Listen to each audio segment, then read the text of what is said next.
Hello everyone. Greetings, salutations. Welcome to VCQ live and late on this Monday evening. Hopefully you can hear us all and everything is groovy. Apologies for the lateness. We were filming a show today and we were a bit late, so everything ran over. Yes. But welcome. Flipping computer's not even on. Oh no. That's all right. It's all good. We hope you've had a nice week. Or a week. I mean, a week would do, wouldn't it? A week. Yeah. A week is good. That would work. Yeah, welcome. For those of you who are new, we do this most Mondays. For those of you who are returning, welcome back. Indeed. Viewers, comments and questions, where you can ask questions and indeed get in the chat and have lovely discussions thereabouts. We prioritise the super chats, which I'm about to turn off because we've got millions. So if you've super chatted to this point, we'll answer. But please, no more super chats, as we shan't get through them. Yes. Okay, Jacques Butler. Good eve from Swindonia. Is that from Swindon and trying to glam the place up? Because that's a tough call. But unless Swindonia is a separate place. Is that Jacques as in... Jacques Butler. Yeah, Jacques is the guy that lent us the Royal 121. Oh, cool. Okay. I believe. Ages ago. Well, hello, Jack. I think it's you, Jack. Yeah. Joseph 86. Hello from snowy Minnesota. We went there. We did. In the Rift City days. BV, thank you for moderating. Yes, BV. Cheers, bud. And letting me know to set the podcast to record and switch the super chats off. I don't know which to do first. I think I'll do the super chats. How are we looking? Chris Schmall says, seeing the TPS studio is like coming home for Christmas. Oh, lovely. Cheers, bud. Christopher Nyman says, greetings, legends. Greeting back, Christopher. Hope you're awesome, mate. Let's see, who else we got? Adam D, hello from Albuquerque.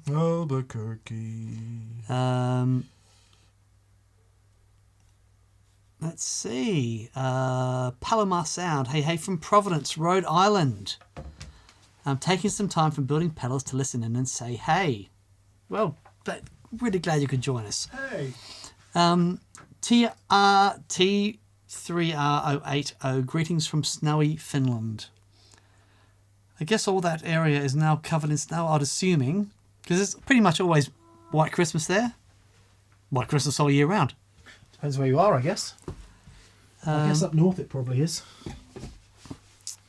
John W777, greetings DNM and all attendees from Dallas, Georgia, USA. Very nice. Dallas, Georgia. Dallas, Georgia. Well, there we are.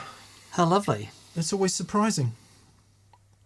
I was watching a documentary and there was a place near Minnesota called Young America.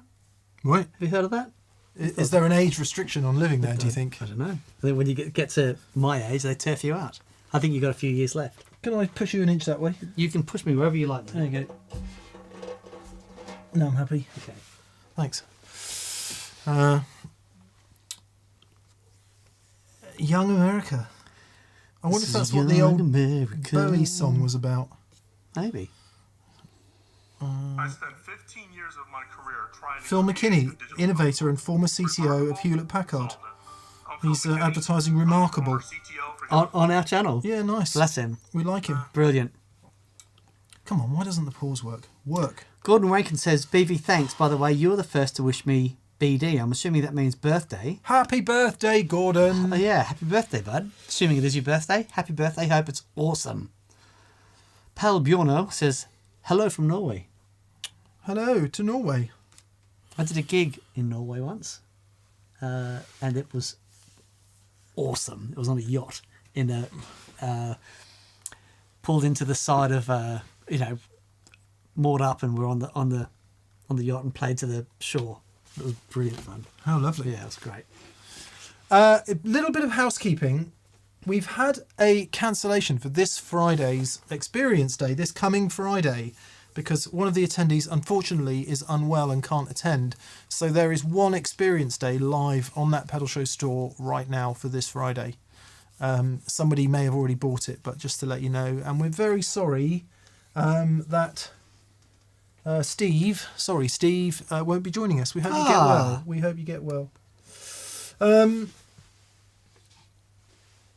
Yes, it's here, which is in Somerset, so you have to be available all day on Friday, and no doubt it's probably gone already, but anyway, one has become available. Patrons, congratulations to the winner of the Fender Treverb. It was a guy called Austin from New York in the USA. Nice. Well done, Austin. Well done, Austin. Hope you enjoy that. In December, as a huge thank you to our patrons supporting us through 2022, I feel like a newsreader. We're going to do 12 separate... Yeah, it was all bad today, everyone. Good night. We're doing 12 separate giveaways during the month to celebrate the festive season. So active patrons, keep an eye on your inboxes during December. We also received a box today from PRS. Oh. And it's obviously a guitar. I'm like, what are you sending us a guitar for? Okay. Opened it up, it's an acoustic. And in there is a really lovely letter from Paul saying, in a sort of act of paying it forward, as friends of TPS, we're giving you this guitar to pay forward to somebody. Oh, that's interesting. Yeah, so we it feels to me like it should go to one of our patrons, but I don't know. We might figure something more noble to do with it. The trouble is, not that giving things to patrons isn't noble. The trouble is, we're doing anything for charity, you get shot so down in hard. flames It's so the second hard. you do anything. So Yeah. it'll probably end up as a patron giveaway, for which we will be very, very grateful and happy that some patron is going to win it. That's lovely. That's Yeah. lovely. So that was very nice of PRS, I thought. What a nice gesture. Yeah.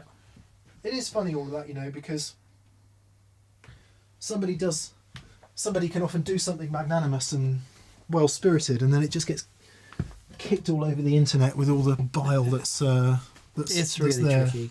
It's really So tricky. anyway, active patrons, keep an eye. Yes, active patrons indeed. Just also wanted to send some love to our very dear friend Andy Martin. Yeah, so Andy, you may have known, Andy Demos, Andy Martin, had viral meningitis, and he thought he was on the mend, and then something has spread to his eye. And he's having to do some medical stuff, and in so doing he's selling a few bits of gear and he's raising some money. So please find Andy either via his Instagram page or other ways you can find Andy. I think Instagram's the easiest. Andy Demos, Andy Martin, and if you want to help out Andy, that's a really good way to do it. We'll be chucking in some cash to help him out. So yeah, Andy, get well soon, and we hope sending you lots of love. Bud. everything fits in nicely and all is well. So yeah, please do that. TPS Store, thanks to everyone who will be looking awesomely snazzy on the big day. There is still time to get that Pedal Show 2022 Randolph the Red Dot Game Deer t-shirt, which you can proudly display on the happy day, and days around the happy day. Every day. If you can't see, it does actually have outlines of a pedal board within the antler shape there. Yeah. Very nice too. That's That great. pedalshowstore.com. Equally, please leave your tablets, mobile phones, computers open next to your loved ones with strong hints about that Pedal Show Store goodies that you want for a happy day. Lovely. Yeah. Good. Right. We need to get a crack on, Daniel. All right. That sounded very Australian. Rodrigo Gaspari is first in this week. Hello, Rodrigo. Hello, Rodrigo. He says, Leg Ends, update on the Blues Junior. It is the gift that keeps on giving. It's such an unbelievable connection. Thank you for the inspiration. Cheers and love from Porto Alegre, Brazil. Yeah, I think Rodrigo was getting his first valve amp. He's gone for a Blues Junior and he flipping loves it. So good on you, Rodrigo. Awesome, mate. Well done. Raf Freitas. Hi, Raf. He says, hello from -1 degree C, Philadelphia.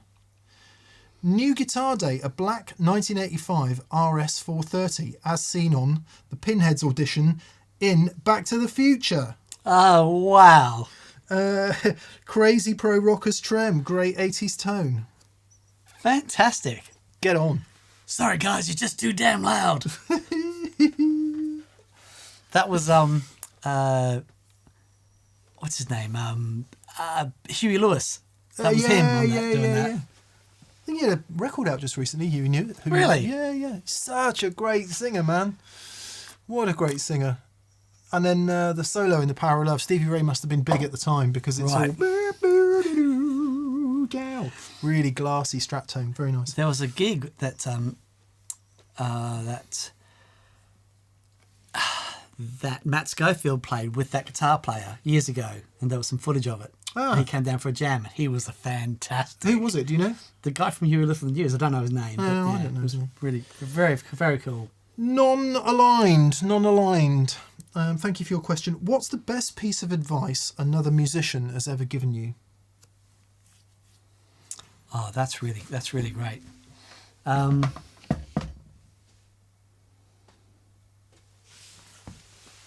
I do have some advice a musician gave me, but it wasn't about music. But it was really good.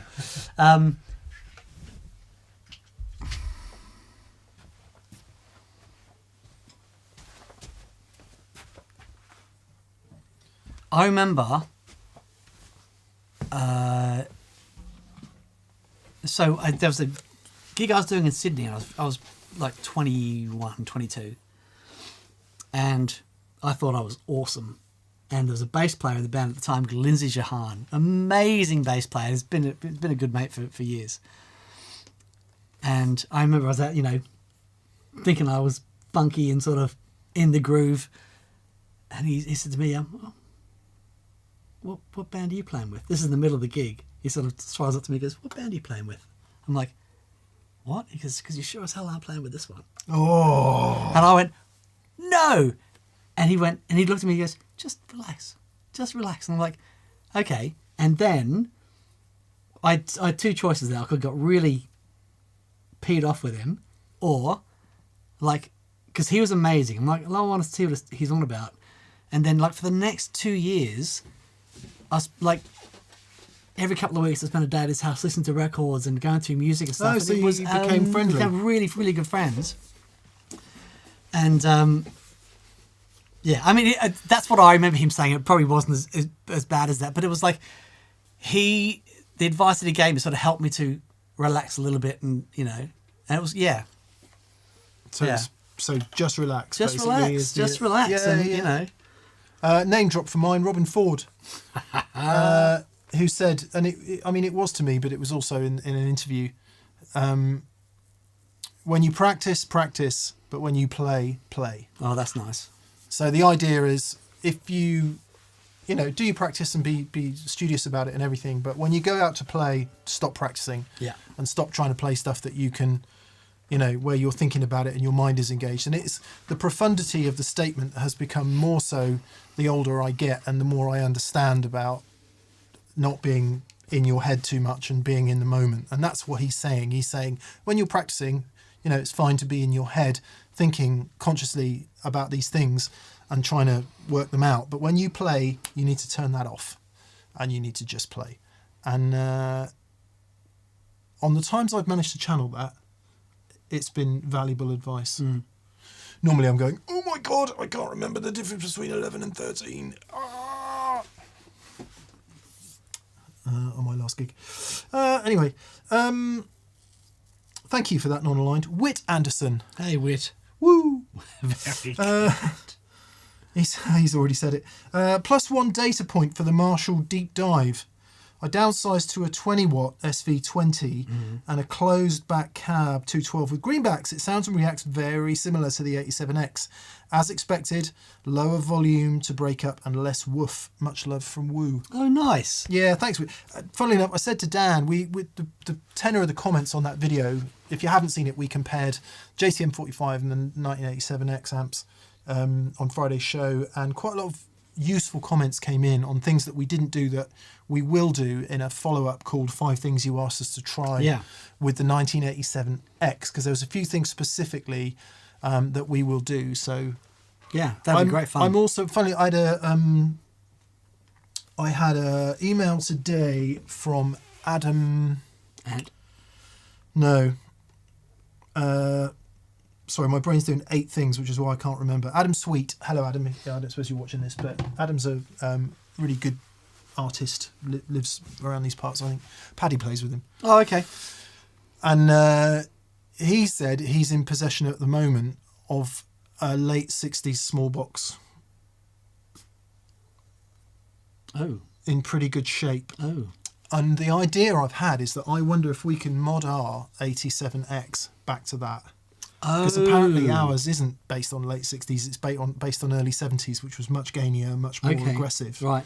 So I'm joining the dots here and saying that I reckon that one that he's talking about, the actual late 60s small box head, is the midway point between the JTM 45 and ours, which would be a very, very nice place to be. So I think we might be able to do that. Bright cap, a couple of other little things, I think shouldn't be too problematic. The tricky thing sometimes is the PCB. Just making sure that when you've got the tag boards, it's quite easy to follow that stuff. It can be a little bit more challenging than the PCB. I remember with my JMP 50, because that was PCB, sounded amazing. But when I bought it, someone had done a bunch of mods to it. And I took it back to stock. But it was a little bit more challenging doing that on PCB. But the things like the bright cap and everything, that's on the pot and stuff. So that should be relatively simple. Some are, some aren't, apparently. Oh, okay. Yeah. Oh, interesting. Depending on the era. So that'd be great fun to do. yeah, I mean, I was actually thinking of getting somebody qualified in to do it. Okay. We'll get them sat there being electric shocked and we can stand away. This is 400 volts DC. Yeah. And we could make a show out of it. I thought that would be quite interesting. Great. Thank you for that wit. Harrison Vaughan. Hello, Harrison. Hey, Harrison. Are you the Harrison? Yes. I can't quite... Yes, you are. I can just about see a Lake Placid blue Strat, so I think you are the Harrison who came to the Experience Day. I hadn't realised your surname was Vaughan. That's pretty cool. Yeah. With an A as well. Nice. I don't really get apoplectically angry anymore. It's not part of my makeup these days. But one thing that would send me apoplectically angry was seeing Stevie Ray Vaughan spelt G-H-N. Okay. Not G-H-A-N. Oh. Yeah. I mean, it's one of those... That would send you into an apoplectic That's rage. one of those things you just become identified with and makes your life worse. Those days are over. Harrison says, Mick, the research you do is appreciated and adds context to the shows. Now you need another 412 for a wet, dry plexi full stack. Hope the TPS crew are well and Dan's finger heals soon. Cheers, guys. Thank you, mate. Dan shot his finger in the door, thankfully on his right hand. Yeah, but I'm doing everything with these two at the moment. And that's, it's not as fun as you think. Smarting? And so stupid, because on Friday I had a procedure done on my elbow as well, where I had to have tennis and golfer's elbow, and so I had to have guided injections on both sides of the elbow into the... Oh, nice. Yeah. Love that. And they're like, we're going to do a thing called dry needling while we're here, and they just start jabbing the needle in all around. It's good. And like he said, you're not going to play guitar for a while, are you? And I went, no. But it's okay. It's okay. I haven't played all weekend, and it feels fine. It feels fine. BV, thank you. We need to do Paul Matulovic's question that we missed from last week. Oh, yes, right. Anyway, Harrison, thank you for the kind words. Despite doing the research, I ended up getting one or two things not entirely right. So I think I did put a disclaimer in saying, look, this is all based on stuff I've been told and stuff I've been able to research. But Yeah, I thought it was awesome. It's so hard. I mean, so many things changed so quickly back then. Yeah. And it might... The Gerald Weber book's really interesting because he has a whole section on JTM 45s and plexis. And he's probably one of the few people who's actually seen lots of original early versions of both. Right. So I kind of trusted his take on it. Okay. Yeah. Anyway, I don't actually know if Gerald is still alive. He may be, he may not be. Either way, thank you for the book. Right. BV, thank you for the reminder. Paul Matulovic that we missed last week. Paul also came to one of our experience days. Yeah. Paul says he's got a nutty question. As cashews. Nutty wet dry setups. As we roll into the season of nut roll, nut cake and other such confections. What's the nuttiest you've gone with wet dry? Have you ever tried something like the kaleidoscope as part of the mix? Nuttiest. I don't know what a kaleidoscope is.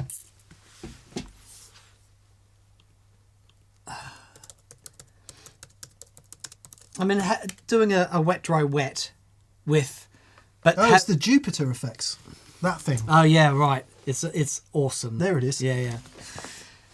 I remember liking that a great deal. Yeah, yeah. So I think doing a wet, dry, wet thing, but having a tape machine on one side and an Echoplex on the other. Not Echoplex, an Echo Rec. Yeah. So that the wet signal was sort of... Yeah, that thing's amazing.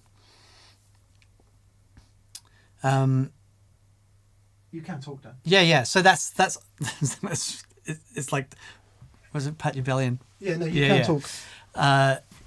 Yeah, that's like one of the nuttiest things. The crazy thing about that is the sound that I got was so extraordinary, but it's like one sound. You know what I mean? It's like that sound is either on or it's off, and there's nothing in between. Yeah.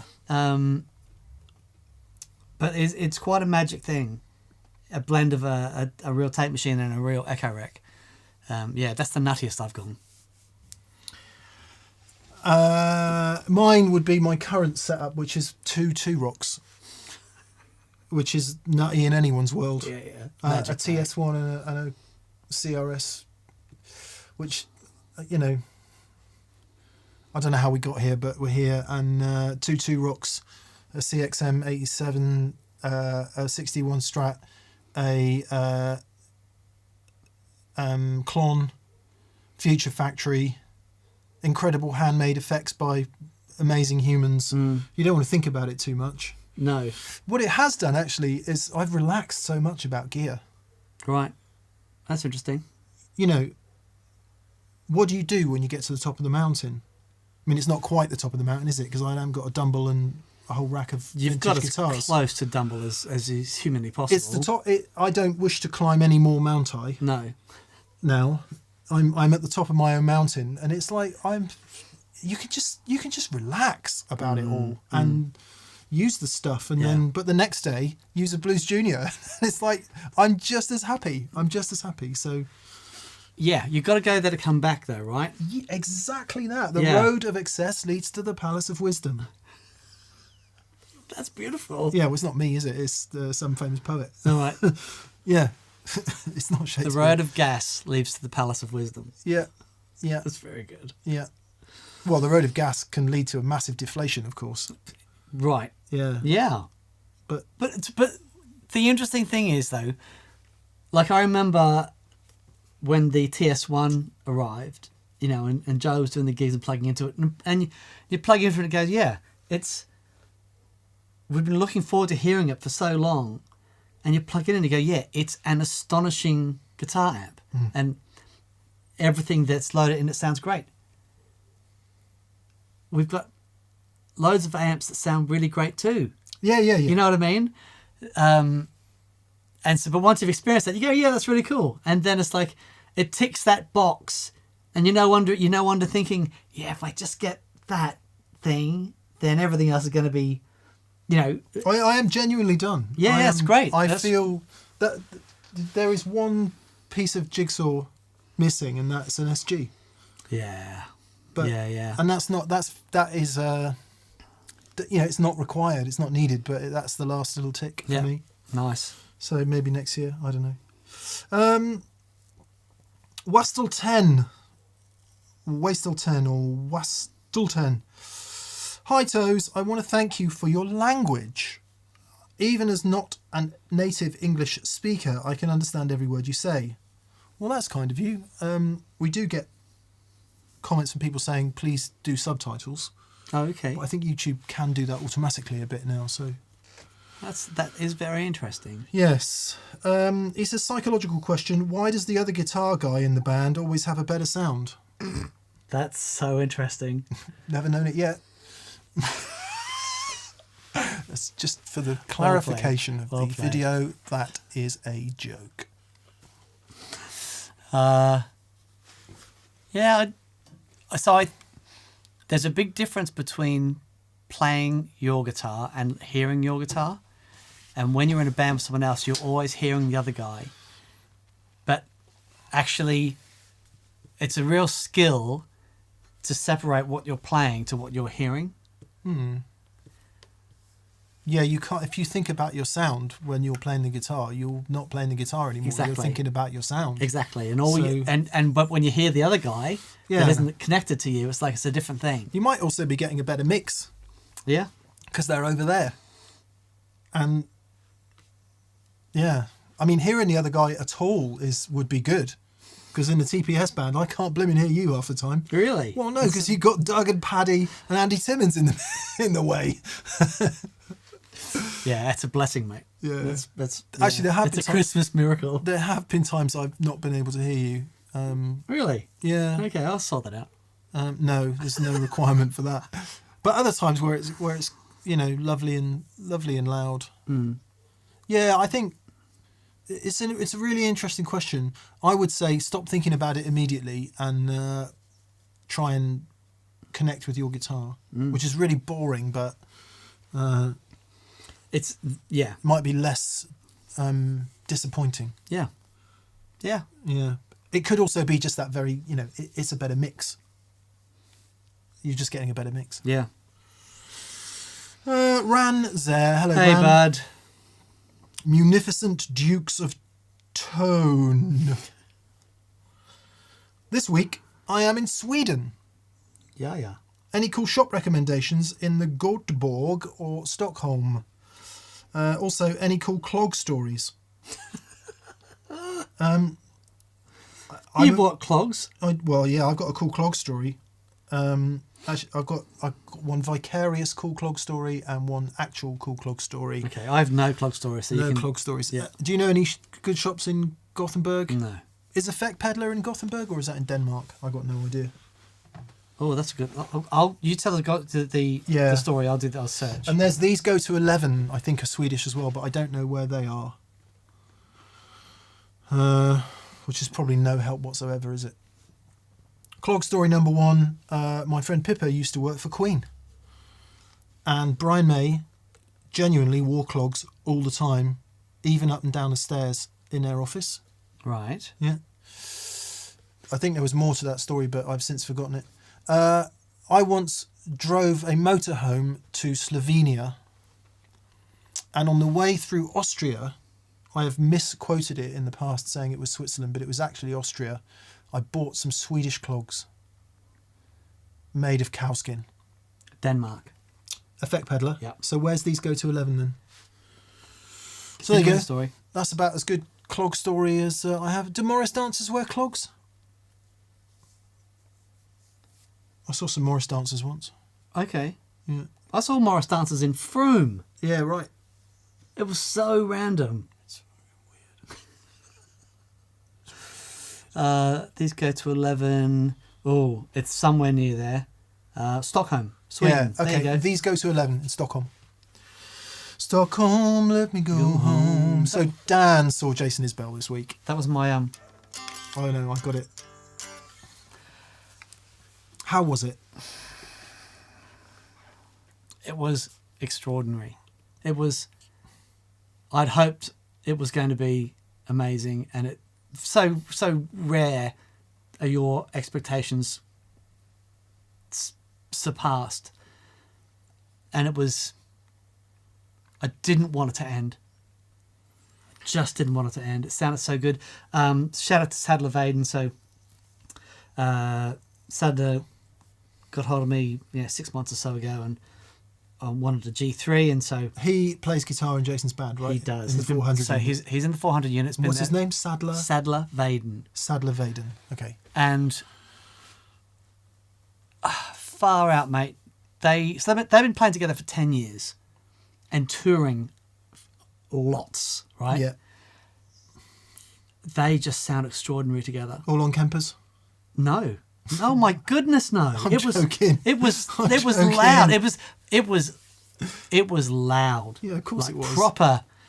And it was, even though he's known as sort of in the country realm, they were rock and roll. It was more like a Tom Petty gig. Oh, I don't think of him as country. Yeah, it was. Yeah. And the harmonies, man. Imagine imagine the Eagles, but with Jason Isbell singing lead. Honestly, Nice. it was extraordinary. Oh, I'm sorry, I missed The it. band was, amazing. Really, and so I met Sadler and I met Jason, and just really beautiful bunch of guys, and Jason at soundcheck with a Celine Dion t-shirt on, and just the coolest guy. So It's he just had, so lovely. he had his burst there. And he also had a 1960 custom 3 pickup that he'd bought, and honestly, mate, he just sounded unreal.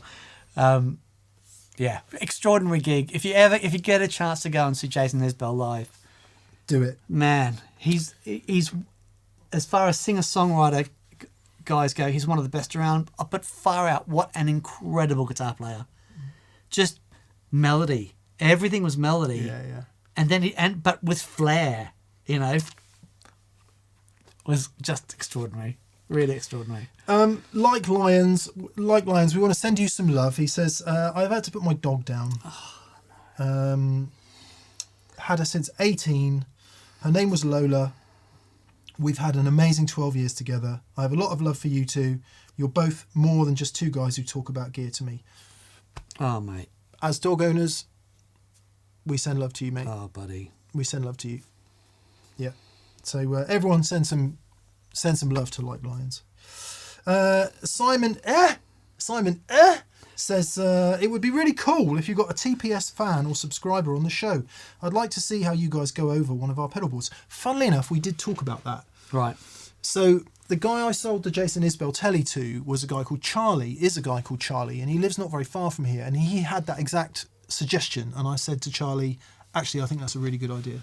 Let's do it. So we may well do that. Okay. Yeah. I'm up for that. Great. I think it would be really interesting. Yeah. Right. Super Chai. Mojo. Gentlemen, I'm a below average guitar player. Oh my word.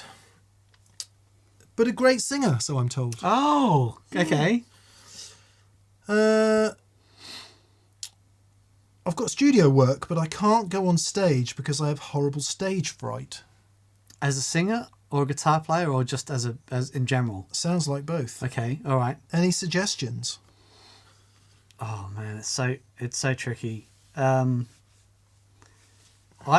my experience with that is, I've played in bands my whole life, and I never had a problem being with other people on stage. But when I first got to the UK, I had to do some solo gigs, and it was a soul-destroying.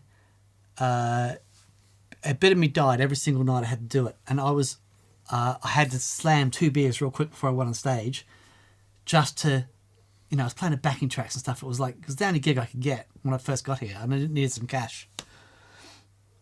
But when I did the duo with Doug, because I was on stage with someone else, I didn't even think about it. It was absolutely not a problem at all. So surround yourself with people you want to be on stage with. I don't know. Don't do what I did and drink too much, because that's a terrible solution. Yeah. It can be a nerve settler though, can't it? Yeah. But I drank too much. It's not an ideal solution. No, it isn't. Your problem, Mojo, is the problem that the vast majority of human beings have in all aspects of their life. They're worried about what other people think about them. And it becomes a bit of self-obsession in that being worried about what other people think of you is actually a very inward-looking, self-obsessive place to be. And there's a few things you can do to turn that around, to stop worrying about it so much. And just care less about what people think of you for a couple of reasons. One, wanting people to like you is a hide into nothing, because there are some people who just won't like you, so get over it. Actually, most people will like you. Yeah. The majority of people they're willing you to succeed. They want you to succeed, and the rest don't care. Yeah. So buy Mark Manson's book, The Subtle Art of Not Giving a F Word. That is about not worrying about what other people think about you. And if you want to move on from that, read a book called The Courage to Be Disliked. Yeah, that's great. By two Japanese dudes, which is a retelling of something called Adlerian psychology. Adler was a contemporary of Freud, disagreed fundamentally on the principle of, what happens to you in your childhood defines the rest of your life. Too much detail. If you can just get over the fact that it doesn't matter what other people think of you and just do what you do from your heart, you'll never have stage fright again. And that's where art is, right? That's where art is, yeah. And that's all part of that being in the moment. Now, all that sounds very heady. I talk about it like I'm really good at it. I've been studying this stuff for many years now, and I'm still not fully there. I don't think one ever fully gets there. But, yeah, the problem isn't... That's it. It's redefining the problem and seeing it from a different perspective. The problem isn't you've got stage fright. The problem is you're worried about what other people think of you. Yeah. And if you deal with that at source, the stage fright goes away. Yeah. Very good. Very good. Apologies if any of that sounded a little bit like tough love, but sometimes we need tough love. Yeah. And it's something that, I know that you've been looking at this stuff for years, and the strides that you've made in this have been genuinely inspiring. Yeah. So yeah, and if you're a good singer, you're immediately 98% above everyone else There you go. already. So Yeah. you've got something to go in there with, and just sing from the heart. People love it. Yeah, People love definitely. it. Good luck. Actually, you don't need luck. You just need to do it. Good on you, Thomas Adams. Hey, Thomas. Hey guys, Dan, show Mick the pic of A432 versus A440. 440 is dissonant and causes aggravation. I submit the change in tuning coincides with the evolution of rock and roll. Look up what year it changed. Dan, show Mick the pic of A432 Hertz versus A440. Okay. What pic's that? I don't know. Is there I'll a have to have picture look. somewhere? Let me have a look.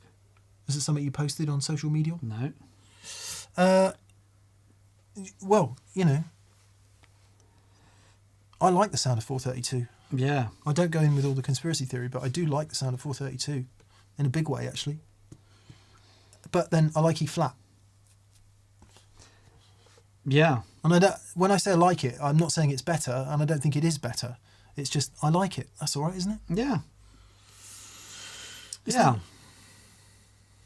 I think it's all right. Hang on. Images. Yeah. Mojo says, "Thank you, gents. I appreciate it." Oh, I hope so, Mojo. I hope you take it with the intention that it's meant. It's not being critical. Oh, okay. So that's 432 and that's 440. What is that? A brain? No, I don't know. I'll have to have a look. Yeah, interesting. I'll have a look. I'll have a water sound image. Yeah, I mean, there are all sorts of things, aren't there, in nature, like patterns of snowflakes and hexagons and things that are symbiotic and all that. Yeah. See, the problem that I've got with that is, okay. 432, A432. So if you played, that will be up here, right? But that's one note played in that position. But when I play that, I just kept this in tune. Because Ed O'Brien sent me that stuff because he likes the A432 thing as well.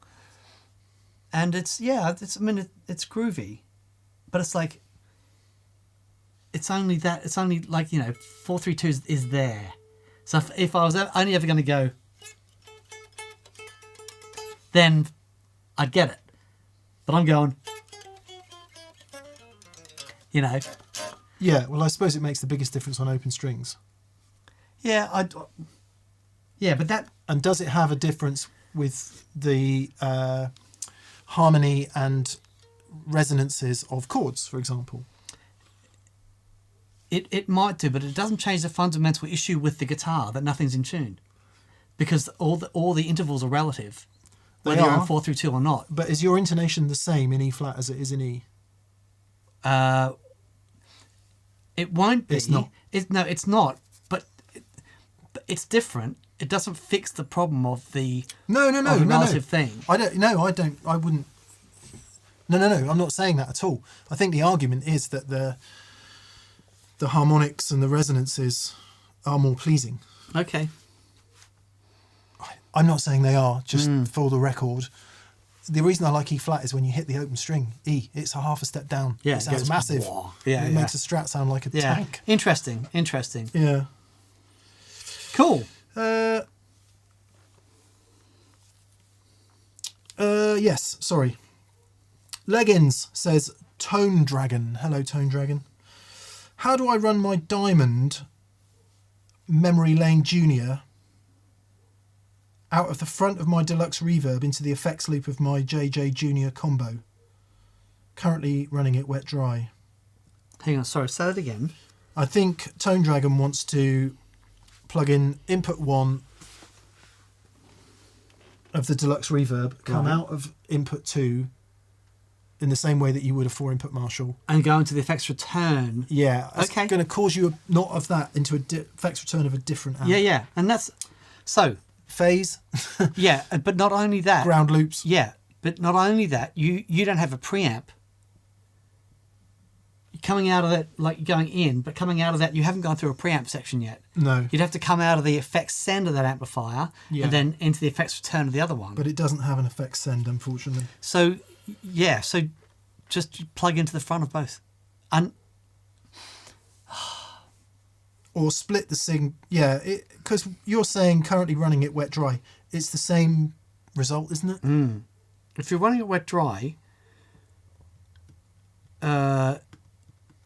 you'd be splitting the signal before the delay. Once one going to one amp, one going to the other.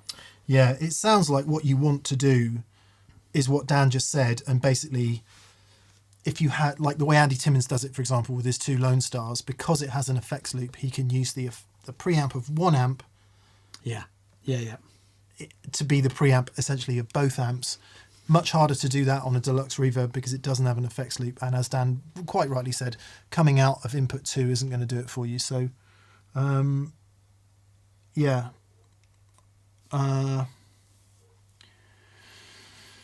Yeah.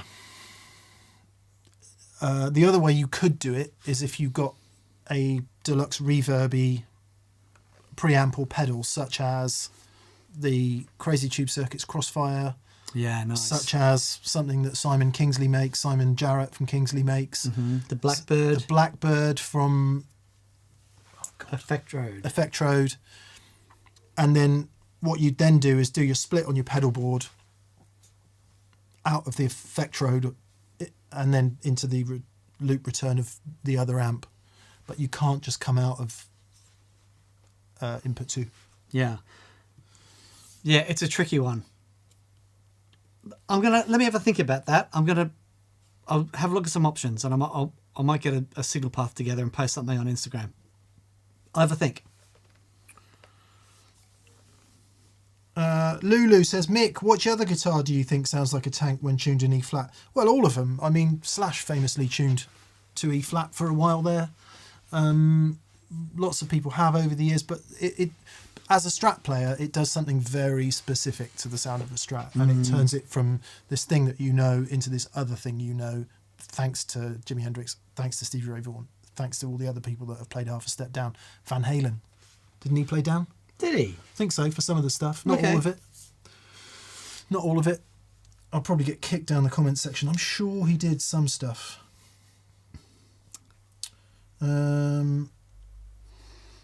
I played half step down for years. I was glad to go back up. Yeah. Because I just felt too slinky, but sonically, it is that fatter thing. It's amazing the difference it makes just being a semitone lower. Also, singing wise, Yeah. things are so much easier to sing half a step lower. Quite often why it happens, isn't it? Yeah. Yeah. Good luck, Tone Dragon. Hope you find a solution for that. Matt McGrath. Hello, Matt. Hey, Matt. I recently bought a Jam Waterfall from the shop and I love it. Nice. Also wanted to mention a band you should check out called "And So I Watch You From Afar." Stalker, the album. Asiweave. Okay. As I Watch You From Afar. They're a math rock band from Belfast. They changed my life. Oh, Please wow. let me know what you think. Cool. We'll give it a go. Yeah, I'll give it a go. We got very criticised last week for not both loving Polyphia more than life itself, Oh, okay. and for being very close-minded about not giving them a chance. Oh, okay. I'd just like to say, on a practical point, can't give every single band in the whole of the world an equal, sort of listening amount of time. There isn't enough time. Sure. So I don't know about you, but I have to prioritise my listening. Yeah. So Yeah. But also, it's okay if you don't like stuff. well, I don't even know if I don't like it. I just haven't got time to listen to it. Okay. Yeah. And it's like, that's okay. I didn't have time to go and see Jason Isbell last week. Did you have any idea how much that sucks? So I'm not going to go and listen to Polyphia or somebody else. Fair enough. I'm joking. We'll give them a go. And So I Watch You From Afar. Nice. From Belfast. Give them a go. Yeah, okay. Reminds me of all those emo bands that had names like, with lots of words in. Right. Oh, yeah, okay. Yeah. Bar mitzvah for my uncle. Brilliant. Um, Presidents of the United States of America 2, yeah. the goth version. Oh man, I was just thinking of As I Lay Dying. Do you know about Douglas Bader, No. the World War I and II pilot? No. You have got... I was listening to Radio 4 this morning. They're serialising some World War II stuff, which is about Colditz, actually. I find all that stuff completely fascinating. And just briefly, go away and read about Douglas Bader. World War I pilot, highly decorated. Okay. Was mucking about one day, decided to do some slow rolls near the ground. Wingtip caught the ground. Plane cartwheels. Okay. He ends up losing one leg below the knee, Okay. one leg above the knee. And bearing in mind, this is in the 1930s, right? Okay. He's then like apoplectically angry they won't let him fly Spitfires. Okay. Eventually, the war starts kicking off. And of course, tragically, loads of pilots were killed. And so they're like, all right then, Dougie, In you go. in you get. So he's there shooting a Hun in his Spitfire Right. with prosthetic legs in the 1940s. He then gets hit or hits something or whatever, looks in the rearview mirror, no tail on the plane. He's like, don't. Ejects. His prosthetic leg gets caught on the joystick. Right. He's hurtling towards the ground at 400 miles an hour. He thinks, right, there's only one way out of this. Pulls the chute, and the force of the chute whips him out. Cockpit. Whips him out. Yeah. He then gets picked up by the Germans and eventually, because they picked him up and he tried to escape immediately. And they sent him to Colditz because that was the highest security prison. Right. But they treated him with a bit of respect, and they communicated with the British and said, could you send him another leg? Because the other one is damaged so badly they can't use it. So they arranged for a passage, a free passage of a plane To drop a leg off to for drop him. a leg off for him. I'm listening going, that cannot be true. It cannot be true. There must be a film about him. Fantastic. Anyway, apparently he was not a very nice guy, but anyway. Apparently he was terribly rude and all the rest of it. And then presumably I didn't quite get onto his exploits at Colditz. I don't know if he was one of the guys that made the glider that... Right. Yeah. Anyway, Oh, okay. Anyway. Douglas Bader, or Bader. Sorry. We didn't have time for any any tangents tonight. Yeah, imagine that.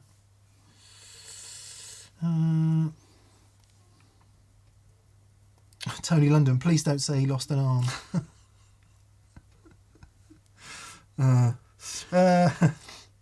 A true leg end, says Wise Eye. Yeah, Very good. indeed. Very good. Sorry, there might be some nastiness to that story, but that's all I heard, so forgive me. I take 2 guitars to gigs, says Gang Bear, with a Boss G7 at the chain to smooth out the EQ and volume. is there a better way or something that I need to be careful of? I would say ending sentences with prepositions is the first thing you should be careful of. Sorry, the first thing of which you should be careful. If you've got your main guitar and you're trying to get your second guitar, if you break a string, and you want the second guitar to sound like your main guitar, then a G7's a good shout. Or a parametric EQ or whatever. You know, they're great. Yeah. I don't know. I've always just wanted the guitars to sound like what they are and to do their own thing.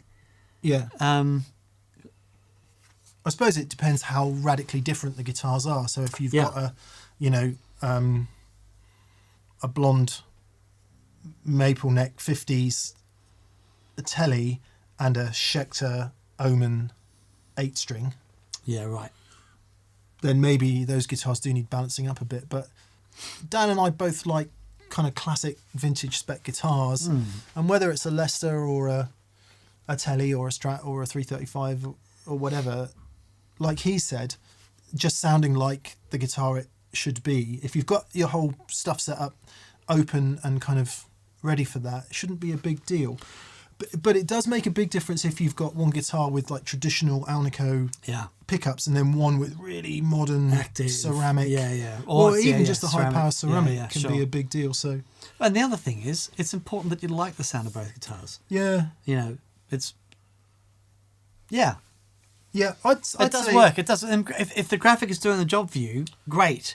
Yeah, the G7 a good way to do it. Yeah, there are programmable EQs you can get if you wanted to sort of up the ante a little bit, and then, well, what's the one we used recently? Not programmable, but the Empress Parrot EQ Mark II Deluxe, which had a boost on it as well. So magic thing. In addition to the EQ shaping, you can also have a boost function, which could be really useful. Yeah.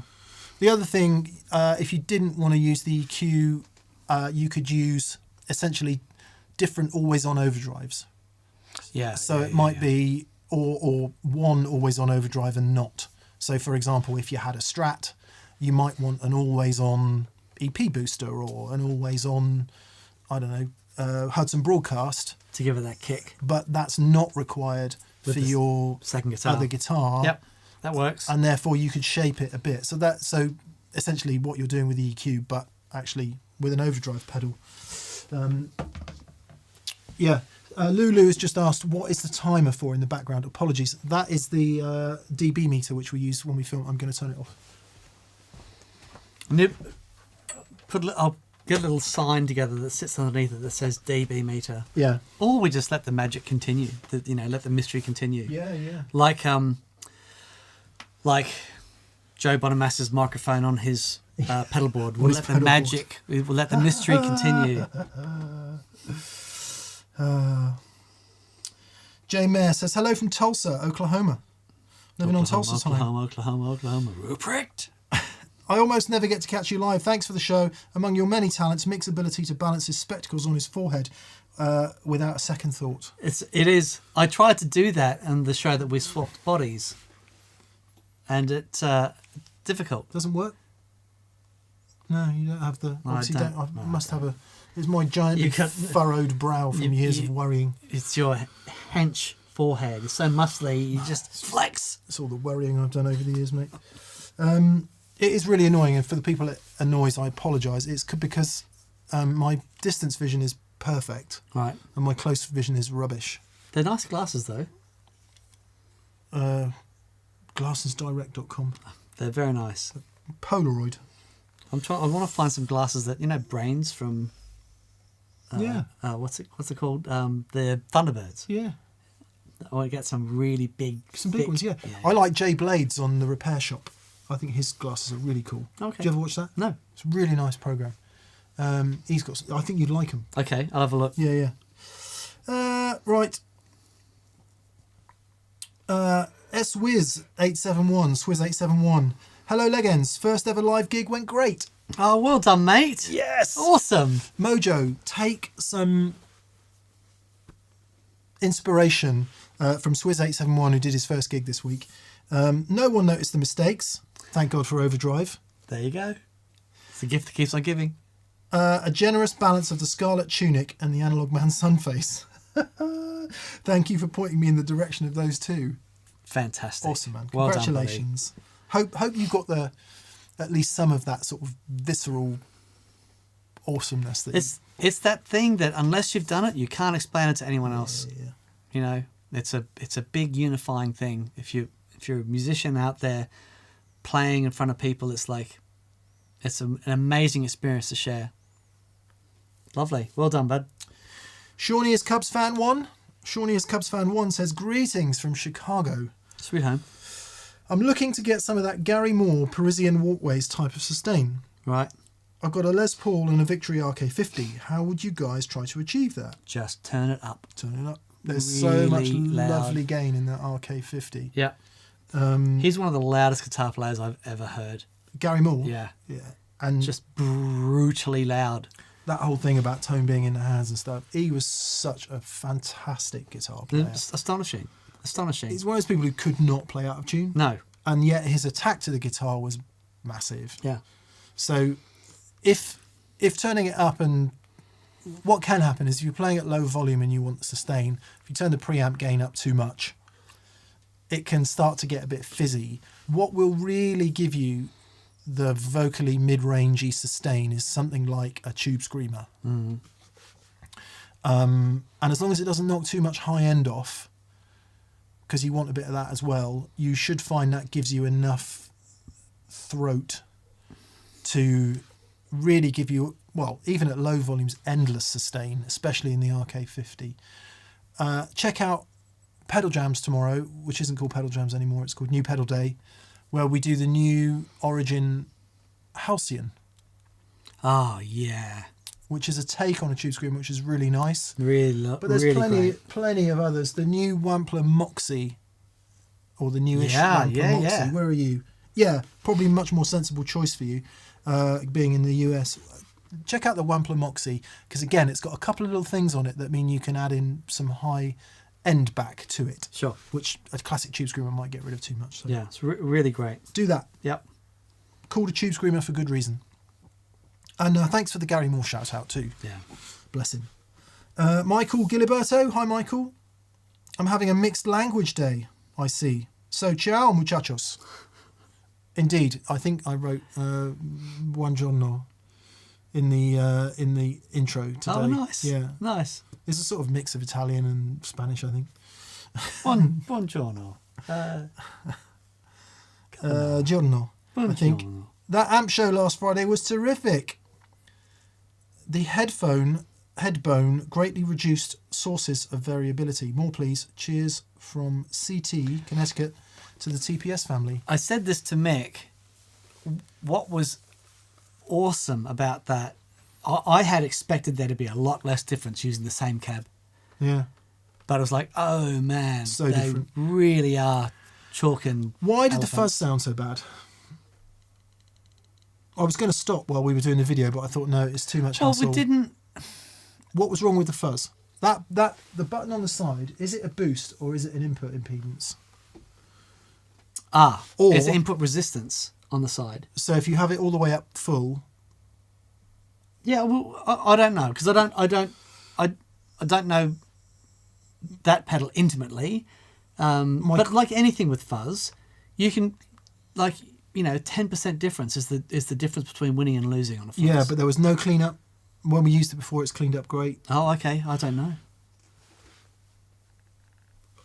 What about the input on the headbone? That's what I was wondering. It's like, has introducing that into the signal chain killed this fuzz? Has it put a massive buffer after it? Because we used the non-buffered input, We did. so it shouldn't. I don't know. We didn't want to I'll investigate play. that. It did. A few people said, oh, the fuzz sounds terrible, and it did not sound good, Right. unfortunately. Yeah, I'll have a play. Yeah.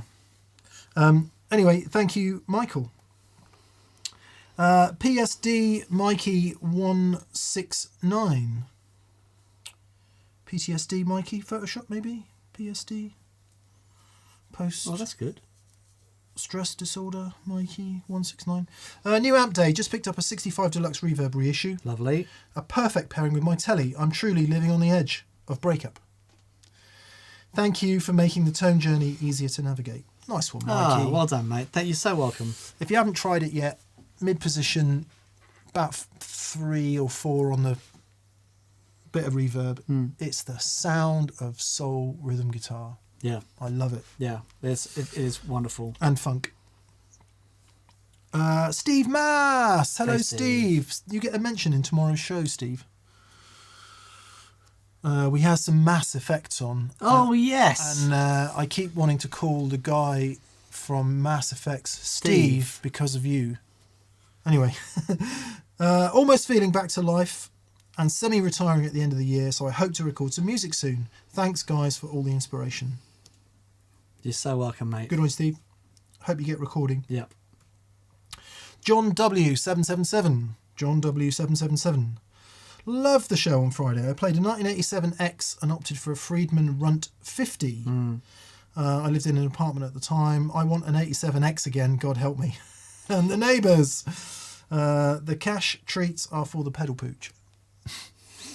Thanks, John. It is funny, you know, if you're not aware of stuff like Friedman, Metropolis, the sort of post-Marshall amp builders who've become highly renowned for making those sounds available in a much easily digestible format. They are wonderful things, truly wonderful things, but there is nothing like the rawness of the original. And in many cases, to qualify that rawness is just too unusable for a hell of a lot of people. Yeah. Probably including me. Yeah.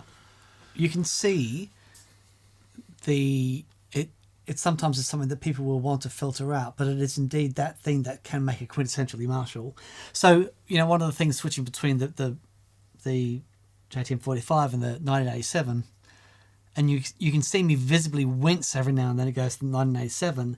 Then when you crank up that bright channel and it starts to drive, it becomes a whole thing. But you've got to really, there's a braveness that you've got to have to take that treble channel and go, you know what? Yeah. Have some of that. Yeah. You know? Well, a lot of people said, you know, you just need to go into the high treble channel, don't jumper it and turn the bass down and crank it. And I'm like, all right, we'll do that. I mean, I have done it before. It's not a sound that... Right. This is for everyone moaning about the blues driver. I mean, I feel you. I feel you with stuff like that. Oh, well done. Because it would drive me nuts too. Yeah, so well done. There you go.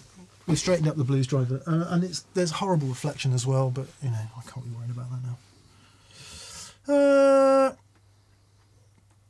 Peter Romano. Hello, Peter. Hey, Peter. Gents, I'm finally able to watch live. I've heard Dan mention that he likes the way Dave Friedman does effects loops. Have you considered getting a Friedman amp on the show? I recently picked up a twin sister and I'm loving it. Yeah, I mean, we'd love to. Where are Friedman amps in the UK? I think they're done by the same people that do Tone King and all that lot. Aren't Okay. I mean, we had a chat to Dave Friedman on a show, and that we were going to sort that out. It never happened. I'll reach out and say, hey, Dave. Check it out. Based on a modified JTM 45, 2 identical channels. Oh, wow. That sounds really groovy. Oh, nice. That looks really nice. Okay, cool. Really, really nice. And the good news is it's only £3,400. I have 4. Yeah, I guess the position that Dan and I find ourselves in is we definitely have our favourite amps. Yeah. And those are the ones that we like to use the most. And the other stuff we've got is either long-term loan or has been sent to the show or whatever. So actually dropping $3,500 on an amp that we're not going to use very much is unlikely. Yeah. Yeah. And you can't have everything. So I think for us, we'd rather pick up, like, for example, we bought the JTM 45 secondhand because to have a staple of classics seems to be the right thing. So we'll start there. And if Friedman wants to send us a twin sister to have for a little while, we'll totally do it. Yeah. Send it back, whatever, But yeah, actually, shelling out that much cash on that kind of stuff is unlikely with where we are, unless we really, really want it personally. Yeah, sure. And that's, that's getting fewer and further between these days. Indeed. No doubt he makes awesome amplifiers. Mm-hmm.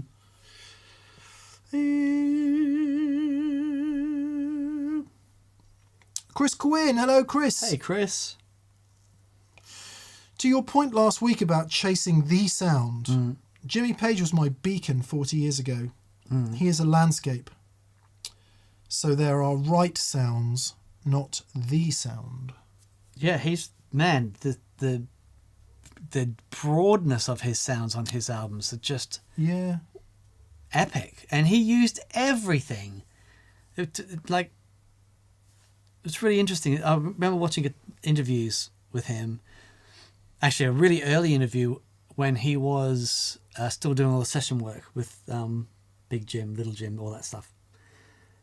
And he was like, I don't know if I'll keep playing guitar. I might go to art college. And, he was just wasn't that bothered about the whole thing. That's like Sean Tubbs.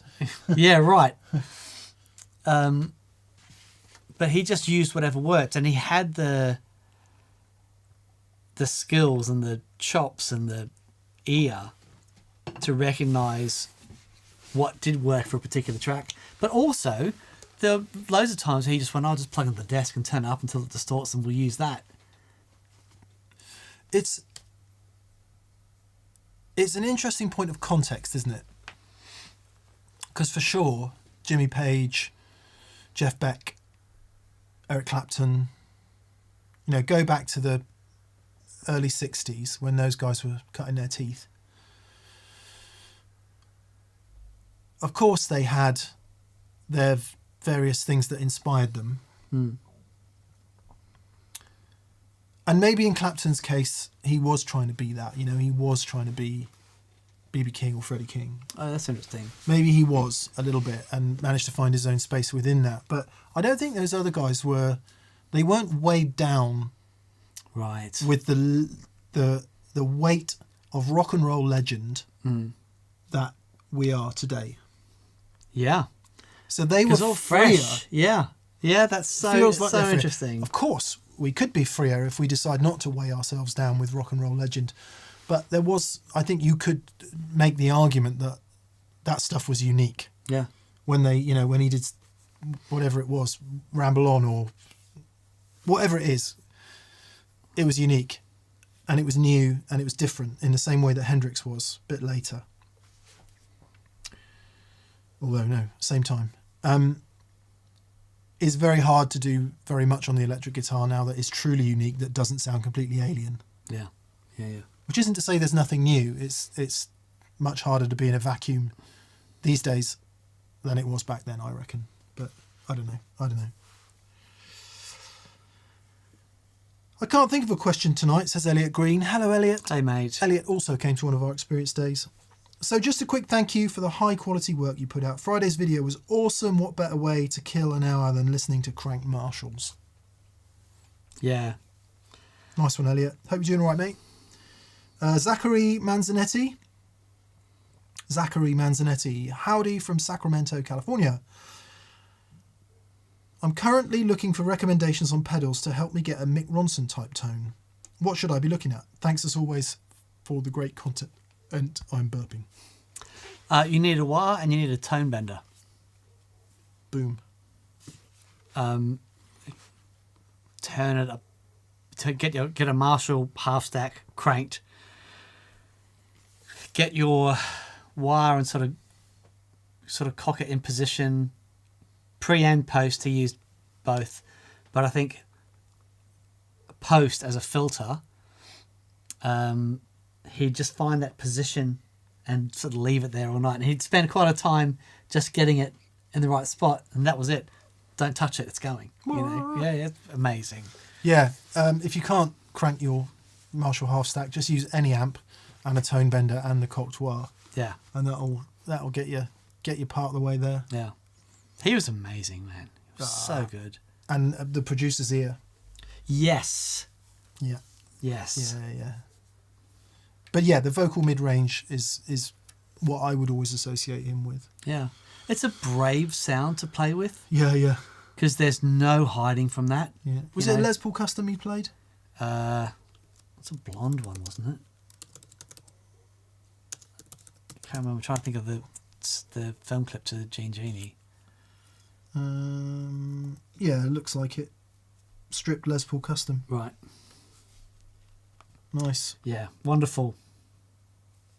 Yeah. David Rustad. Hello, David. Hey, David. He says, Dan, I'm working on telly jazz tones. The neck sound is always home, but I've been loving the middle position and going for a muted horn voice. Yeah. Tone rolled off a bit. Yes. Tiny sparkle, vocal mids. More jazz telly. Yeah. It's a real thing. One of the things that drew me to this guitar was the sound, the in-between position. And you get that right, and it's classic telly. When you start messing with the tone control, the way the tone control interacts again with the volume control, it's getting that balanced, and it's just fantastic. Yeah. That, the neck pickup, tone down a bit, volume down a tiny bit, that's classic jazz thing. But yeah, there's so much joy to be had in that in-between position, messing with these two. Yeah. Very good. Very Lovely nice. work. Very nice indeed. Eric Zenhausen. Cheers to Santa's biggest rivals. I've heard you mention Barber in passing. Have you had chance to hear the newer pedals, the Compact Burn, or the... I'm going to say this slowly for the YouTube algorithm so we don't get demonetized. The Fugged with 2 G's about. So I've been emailing Mr. Barber this week. A gentleman came to one of our experience days, and he had the Tone Pump EQ pedal, and it sounded extraordinary. So I emailed Dave and said, I know that you don't make this anymore, but do you do a version, something similar? So I'm going to get one of those. He's not German, is he? No, I believe he's American. Because then he'd be Herr Barber. Thank you. That's very good. That's very good. Yeah. But no, I've been emailing this week. Seems a lovely guy. We are well past due getting some Barber stuff on the show. Yeah. For you, anyone that doesn't know, the Barber Electronics,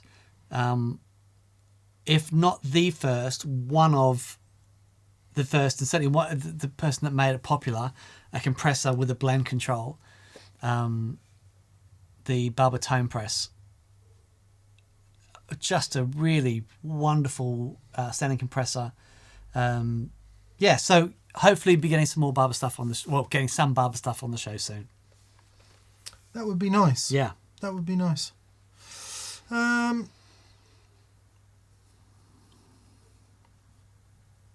Andrew Pickup. Hello, Andrew. Hey, Andrew. Hope you're getting on well with the Taylor, mate. He says, if I use the pre-gain presets on G3 Atom to get different OD sounds from a pedal, how does that differ from changing the gain sounds or the gain on the pedal itself?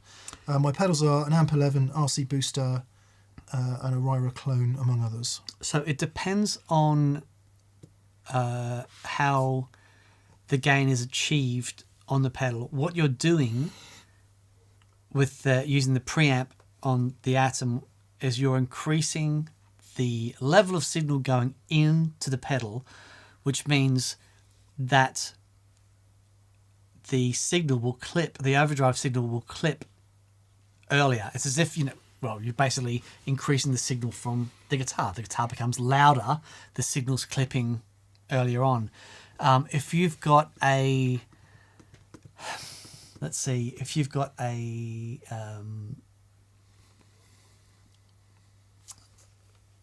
something like a tube screamer, and the gain control of the tube screamer, you're using the gain of the op amp. The op amp's a differential amplifier. You're changing the relationship between the two inputs of the op amp, and that gives you the gain. The feedback loop goes through diodes and the capacitor and blah blah blah. So you are sending a higher signal into those diodes but it's different than just slamming the front with more signal. But it's very similar. It's very similar.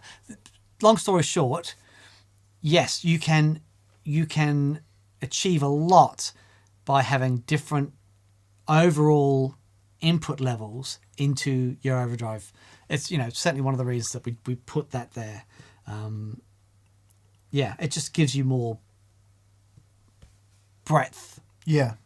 Just to add very briefly to that, I think this is kind of what you said. It really depends on the overdrive pedal, because it might be that if you've got like a full range boosty drive type thing, in your case RC booster can be like this. Actually boosting full range into the front of it could be very similar to boosting the gain. If it's something that has a very specific sound, then the effect of turning the gain up on the pedal could be entirely different than boosting into the front of it. Yeah. With a full range, because what the pre-gain does on G3 is it is just more of everything. Yeah. It's not shaped, it's not clipped, it's just more volume. The Clon's a really good example, right? The gain control on the Clon is actually a dual gain pot. And it's part of it is at the gain level, part of it's also a balance control. So as you turn the gain up, you have less clean signal, more dirty signal. It sort of blends it in. So obviously you don't get that if you just increase the gain into it. So yeah. $5,000 for an overdrive pedal, doesn't even use the overdrive. Zach, I hope that helps, Andrew. Zachary Manzanetti again. He says, the point of this comment, says Zachary Manzanetti, is to induce a bit of shame for giving us a great Ainsley Lister live show, after which I bought his new record, without any Strat content. I mean, come on. I know. I was surprised. Right. He picked the 3 tracks and we got to the end of it and I went, mate, you didn't play a Strat. And he's like, oh, yeah. Glad you liked it, Zachary. Yeah, it's so good. And chapeau, good sir, to the production and mixing on that. It was extraordinary. Someone in the comments said, can you do a show on mixing? And I'm like, whoa. I think there's people on the internet doing that well enough. Bell Tunnel. Hi guys, I'm looking for a stereo pedal switcher to follow my QMX10. After the QMX, one line will go to a dry amp, the other to 5 stereo pedals. Beautiful. Is the G3 the best option? Are there other switchers that can handle 5 stereo pedals? Yeah, I mean, the Atom will do 5 stereo pedals as well. We'll do 6 stereo pedals. I think there may be other options. I don't know. You mean you don't know your competition? I don't. Intimately don't. I don't, unfortunately. But yeah, the Atom will do it. And there may be other things out there that will do it. I haven't got a clue. Yeah.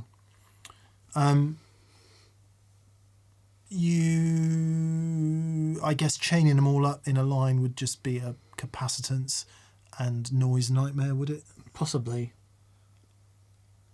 Yeah, depending on what they are, you might find that just chaining them all up would work. Yeah. As long as you've got good isolated power, could be that you don't need a switcher, except that if you want to program stuff, and if they're stereo pedals, I'm guessing they may well also be MIDI-able pedals, in which case something like Atom would make a lot of sense. Yeah. Because then you can control Yeah. everything. Yeah, that'd do it. Good luck. Yeah, good luck, mate. Sergio Martinez. Hello, Sergio. Howdy from Texas, Leggins. Cooler temperatures are finally here. What's the coldest gig you've ever played? Cheers and thanks for the great content lately. Oh, thank you, bud. You go. I'm thinking. Sorry for the yawning. I think it was probably in Germany. I did many years ago a tour of British and American Army bases in Germany, and some of those, it was also in winter, and that was pretty cold. So I'm going to say, I better not to get too close. I might get if he was the band. I'm joking. I'm joking, of course. Maybe Paderborn or Munster or I don't know, somewhere like that. At the great hospitality of the British and American armies, I have to say, British officers' messes, probably the best food I've ever had. Really? Yeah. Oh, wow. Okay. Yeah. Yeah. Okay.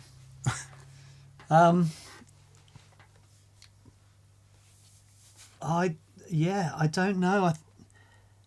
Nothing memorable that I think, oh gee, that gig was really cold. All my gigs were in Australia up to, well, they weren't actually. Oh, okay. I remember so I played at the Hard Rock Cafe in Beijing for 6 months, and it was -10 walking into the venue. Then it was lovely and warm when you get inside. But I remember the walk, it was like, this is ridiculous. And you had the big coat on and tiny little gap for your eyes, and you get there and your eyeballs are frozen. That was a walk to the gig. But yeah, all the gigs I've done have been rather comfortable. Yeah. There's nothing like it, is it? Trying to play cold and your hands are all seized up. And, Yeah, right. Yeah. I love playing like really hot gigs where you're dripping in sweat and it's like you can't see, and it's like they're the best. They're great. Yeah, it's been a while. Chris Waters, Farto Goods. Farto Goods. Fart. I have to keep thinking about that. Anyway, carry on. I'll If keep we say thinking. fart enough, maybe we'll get demonetised. He says, I'm off to see the mighty John Smith this weekend in Winchester. Oh, wow. I'd love to see more acoustic vids featuring the Collings and the Kincaid. Much love. Funnily enough, Chris, we have been talking about doing exactly that. Yeah. Yeah, would be good. Obviously, electric guitar is one thing in terms of we try and bring the experience across YouTube, but it's always hard for all kinds of recording and physical reasons. That only gets harder with acoustic guitars, I think. Yeah. Unless you very delicately and carefully mic them up. But yes, we should. Yeah. We should. Definitely. It would be nice. Say hi to John from us. I haven't seen him for ages. Please give him our love. And hope you are astounded at the gig. That guy is so good. And if anyone didn't get that, John Smith. Yeah, absolute force. He is. Yep. He's out of this world. Chris Warburton. Why am I hungry? It's nice to hear from you, Chris. I haven't heard from you in a little while. And sorry to hear that it's been a miserable day and you feel blue. This is because I know you'll bring me a little sunshine. P.S. Please check out Blue Whale pedals from Cornwall. We will. Chris, sending you love, mate. Yeah, bud. Hope you're doing all right. Yeah, I hope you're okay. Blue Whale pedals from Cornwall. Nice. Salutations, D&M, says Brian Garcia. Hello, Brian. In a recent VCQ, you mentioned a conversation with Thomas Blug regarding three-piece body strats having something special to them. Could you expand on this? I'll learn anything I can about strats.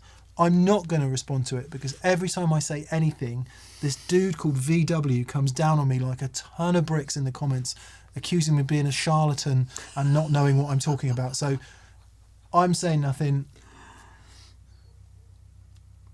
I'll say something. The only experience I have of that is I bought a Flying V from 1981 because the other guitar player in the band I was in at the time also had a Flying V from 1981, and it sounded extraordinary and I wanted to have that sound. So I bought mine. It was exactly the same guitar, same pickups, same year. It's like a month apart. His was a 3-piece body, mine was a 2-piece body, and I thought, oh, mine's going to sound better. No, mine sounded nowhere near as good. Like nowhere near. Yeah. And it would look, that was a It could have been one of many factors. It could have been wouldn't it? one of many factors. There's this research that this German dude did, 1,300 pages of actual research, and if you read it, you would understand why guitars sound like they do. That's VW's point, and VW, I accept your point there. What it doesn't do is cancel out 40 years of playing the guitar and 20 years of hanging around with the world's best guitar players and the world's best guitar makers. There you go. Who VW argues really don't know what they're talking about because they haven't done the research. Okay, fair enough. That's the point of departure for me. So I'll go with experience every day of the week. Personally, sorry. They for years they thought there was two types of optical thing in the eye. Neuron, something like that. Right. For years and years and years they thought there were two. And there was this dude doing all this research saying Optical nerve. there are three. No, it's optical receptor or something. Okay. And it was only relatively recently that they discovered that there were three. And okay. it changed Right. eye science in a big way. Interesting.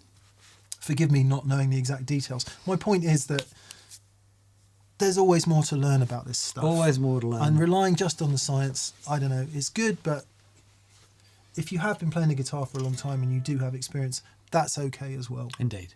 I think. I'll be careful. I'll be turning into Joe Bonamassa in a minute and quitting social media. I really feel. I don't know if you saw that yesterday. I feel for Joe so much. In that someone's obviously got under his skin and he's gone. I'm out. I'm done. I just can't do this anymore. And I know. I mean, clearly, me and him are not Joe Bonamassa, and we probably don't get the shit that Joe gets. But I felt for him so much when I read that post, because it does feel like that sometimes, Yeah, doesn't it? it does. And rewind, the courage to be disliked. That's what you've got to have. You've got to have the courage to say, do you know what? Not everyone's going to like me, and I can just let this go. Yeah. That learning is so hard earned. Yeah. Because we've been through this. I'll just talk about it briefly because it is something that's very close to my heart, and I think Dan's as well. People say, hey, just ignore it. Imagine you walk into work one morning, someone's posted on the notice board, Dave is an arsehole. He's rubbish at his job and he should leave. And you go, just And ignore you go, that. just ignore it. Yeah. All your colleagues have read it, everyone's read it. Just ignore it, don't worry about it. You don't, you take it so personally. Right up until the point where it happens so much, you realise the problem isn't you. The problem is the negativity and the sadness of the other person. It's their deep sadness and suffering that's coming out when they criticise you in that way. And then you start to feel, I wouldn't say sorry, but you feel empathy for that person because their life is so shit. All they can do is say something horrible about you. And I wish I could offer that to Joe.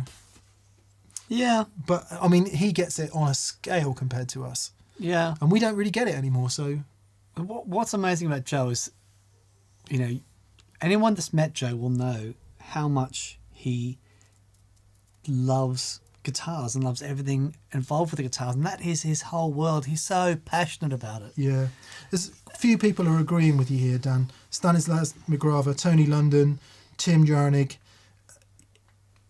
Exactly what you just said. Yep. Yeah. Yeah, and not only that, he's out there doing it. Oh, He's like doing it. And I think a lot of the people who criticise are fundamentally not doing it. Yeah. Yeah. So, Yeah. yeah. So, anyway, It's all right. We'll get him out. We'll get him on the show next year when he comes Yeah. out again. optical receptors, says Josh Tanberg. Yeah, it is sad, says David Dare Parker. The guy genuinely loves what he does and pays homage to his craft every time he plays. Yeah. And Christopher Butler rightly points out he went on stage pissed off after the exchange, and that's why he decided to bail. It affected him while he was doing his job. Yeah, totally. Totally. I guess the place of forgiveness, the place of acceptance, and the place of clarity is where it doesn't bother you anymore, and that is man, that is so hard earned. Yeah. But it's the place to be if you can get there. Yeah. I wish. Yeah, we're not always there. No. Yeah. Every day you got to fight for that being there. You can never just get there and go, I'm here now. Yeah. Every day. And it's not just twits Reset. like us on social media. It's every day in everyone's everyday life. Totally. Absolutely. That courage Yep. that some people just don't like you, and that's fine. Yep. But how anyone could not like you, Michael, is beyond me. So Brian, I get I'm sorry we didn't answer your question.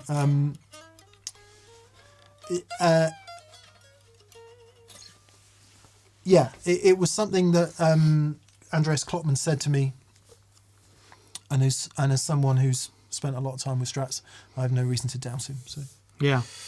Peter Glasby, hello Peter. Hey, Hey dudes, Peter. I love the Plexi show. Do you guys always record with the mid-side technique? I got the Apollo Twin X this year, and I'm looking to record more songs in the coming months. Love your tones on the show. Thanks, mate. No, we stopped doing mid-side a while ago. There's days where I really, really prefer it because you have true control over the stereo image. But actually, we found that just a straight space stereo pair does the job. Fine. It's a bit more hassle, mid-side. Yeah, I like the result with the stereo thing. And not that I didn't like the result of the mid-side, it was great. I don't know. I've seen those two mics up there pointing this direction, left and right. It's like, yeah, that works. Yeah, it works fine. It works fine. And we've been actually, you may have noticed in the audio for TPS, there's been gradually more and more room mic in recent months. The room pair are turned up a little louder than they used to be. It's a bit of a fight because you do get a phase issue, not a phase cancellation. That's not the same thing at all. You do get, it starts to phase in a different way, partly because you're going into the stereo spectrum. And some of the directness and that in the tone is lost to the stereo spread, and it never really sounds like being in the room because your ears and your brain are so sophisticated with all of that. Yep. And where are you in the room? Yeah, but it seems that most people do like a lot of room sound. I like a lot of room sound. Have you ever used one of those mics of the head? Binaural. Binaural. I've heard some binaural recordings and decoded, but Decoded. yeah, because you record it and then you need some software to decode it. Oh, really? Yeah. Oh, okay. Yeah.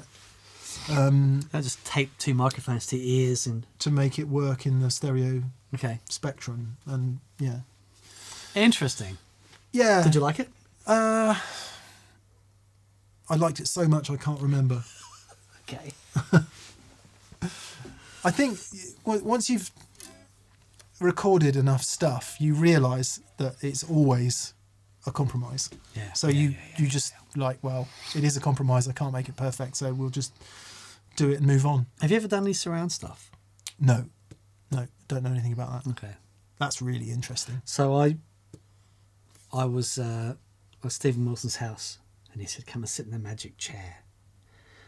And I sat in the chair, and he played this mix. And Stephen does a lot of surround mixes, Yeah. and it's pretty amazing, pretty amazing. I the like thing, it. yeah. I had my home. I had like quadraphonics set up at home, and I really, really like that. Yeah. Would be good to play with some surround, some 7.1. We could Do do that.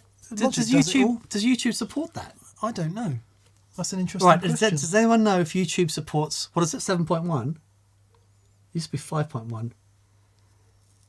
But that would be amazing. Oh man, like a proper cinema system is 301. Okay. It's nuts. Right. That's what all that. I can't even remember what it's called, but that when you go to the IMAX. Yeah. Okay. Right.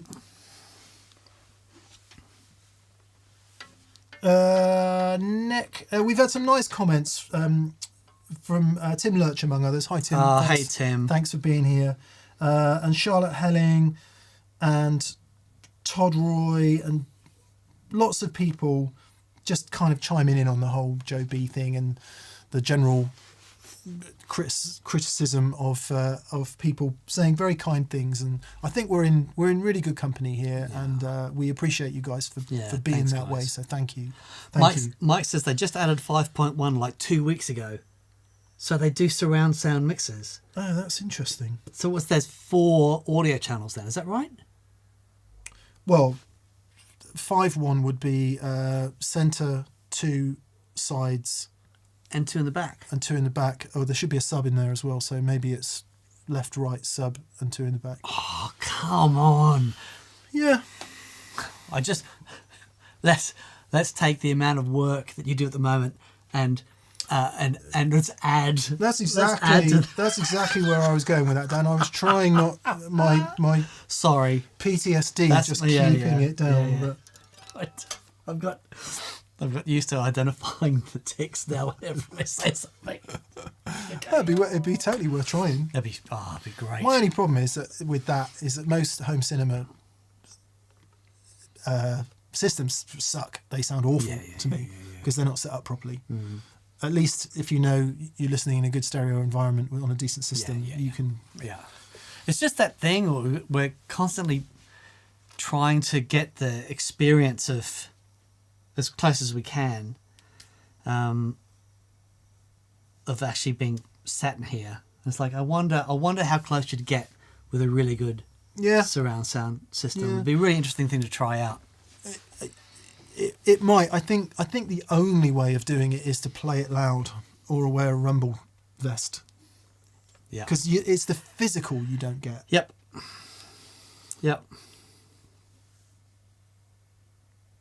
Dan Brookman says, yes, the sub is the 0.1. Oh, thanks, Dan. There we go. Octopus Ears. When do we get to see more of the HDRX20? What are your guys' thoughts on it so far? I picked one up 2 days ago and I'm in love. Rock on, guys. Yeah, my thoughts on it are like it's a very nice place between the 87X and the Bassman, but quieter. Yeah. And we're still yet to find the right speaker for it, but sounds great with the EV, but I think it needs a bit of speaker crunch to really sound martially. I think they've done a great job. Yeah, it will be so easy to overly compress an amp like that to make it more pliable to play, but they haven't done that at all. They've kept all those strident frequencies and everything. It's in there. It's like the attack and everything's like, oh yeah, come on. Yeah. It's still quintessentially. It's still, because it's got the bright switch, which is nice. Yeah. Yeah, I think it's a great option, especially at that price too. Would be interesting to hear it next to a Marshall SV20.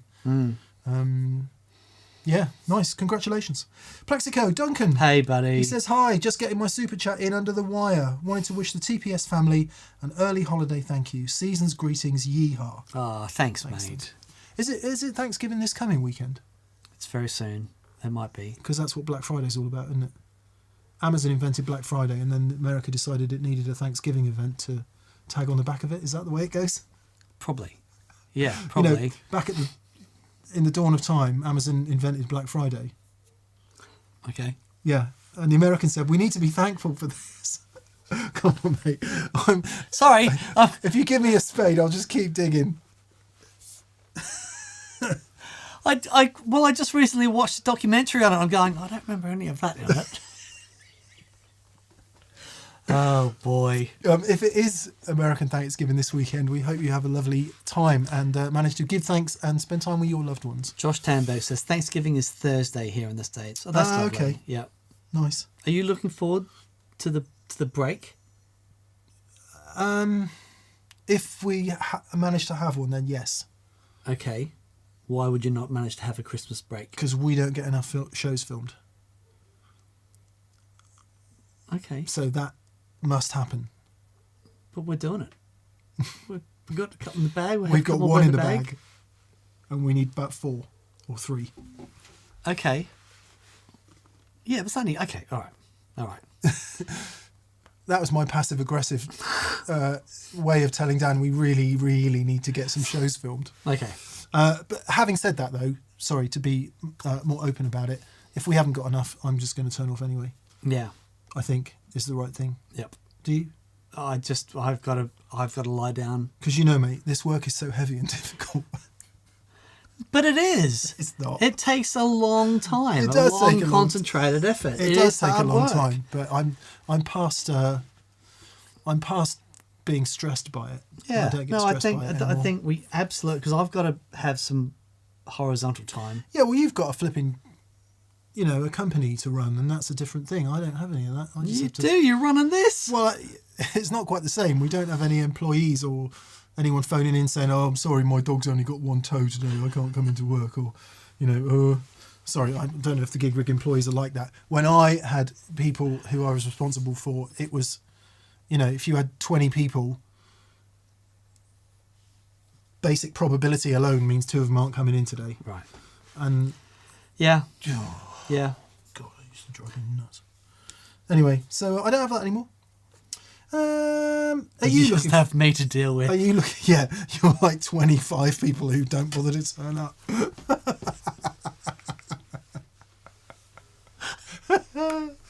Are you looking forward to it, Dan? Yeah. Good. Yeah. I just need to stop and defrag. You know, it's really interesting. I've discovered. I thought that if I stop and I just chill out and watch some telly and stuff, it'll help me get refreshed. Watching TV does not refresh me at all. If I sit down and, I really enjoy watching a movie and that sort of stuff, but it isn't that thing that I can sit and go, I feel better and I feel relaxed and refreshed. I've got to be out doing something. I've got to do something physical. I've got to go and train, do something that is completely exhausts me, so I have a really deep sleep. I don't know what it is, but just stopping and relaxing, I do not feel refreshed. Because you can't stop your compulsive thinking. Maybe. That's all it is. Eckhart talks a lot about it, Okay. especially in relation to TV. Oh, interesting. What you're doing, watching most TV, is taking on everyone's unconscious psychological time insanity, because that's what TV is. It's a reflection of ego. Oh, that's so interesting. Now, there is TV that's worth something, obviously. Right. And there are certain YouTube channels that are really worth something. And there's films that are worth something, that increase your understanding and allow presence and I see the consciousness value in to them, and flow. I really enjoy them. Yeah. But I don't feel like I feel all refreshed and No. relaxed. I don't feel like that at all. No, after because that it's stuff. identifying with your pain body, and you're becoming agitated and identified with it. Very interesting. That's like why watching politics is never going to make you relaxed. Oh yeah. It's the collective insanity of ideology in whichever way you lean. So don't do it. Okay. Yeah, stopping, doing nothing, and having a clear mind. Obviously, the Taoists and the Buddhists and all kinds of Yes. religious people have some of that really well sorted, Right. with meditation and stuff, where you can be clear. Okay. I've never managed it, but it might be possible. Okay. What I'll do at the Christmas break, I'll just get you to knock me out. Just here you go, mate. Have a day off. Bang! I'm not sure I know how to do that. Drinking too, because I like to drink, and that's also really bad, really poor for consciousness. Dougie and Sarah came over on Friday night and got on it. So yeah, I know exactly what you mean. Speaking of politics, says Stanislav Magrala. No, Stanislav, we're not going to speak of politics. Toller recommends listening to TV at very low volume, says Craig Horner. Oh, nice. Yeah. Right, we should hurry up. David Dare Parker says, I have a theory about freelancers never ever being able to relax. I feel your pain. Been there, done that. Greetings from East London. Actually, greetings from hip East London. Oh, nice. Says Okay. Dan Burr. I used to live in East London when it was not hip. We were into the show before it was cool. What, we were cool? He says, I've got a question in the comments. Dan, I'm sorry if we've missed your comments, Dan Burr. Might have to pick it up next week, Dan, because there's too much to go through. Yeah. So, Dan, sorry, we'll dig that out for next week. Apologies. 11:50. Morning, lads. I'm thinking about doing a humbucker bridge telly neck build. Humbucker bridge stroke telly neck build. What's my best bet for wiring? Pots, caps and resistors. Cheers from Los Angeles. Okay, so humbucker in the bridge, telly pickup in the neck. You've got a telly neck pickup in the neck. Yeah. You've got a problem because a telly single coil would have a 250k pot. Humbucker would normally have a 500. It's a really tricky one. Actually, I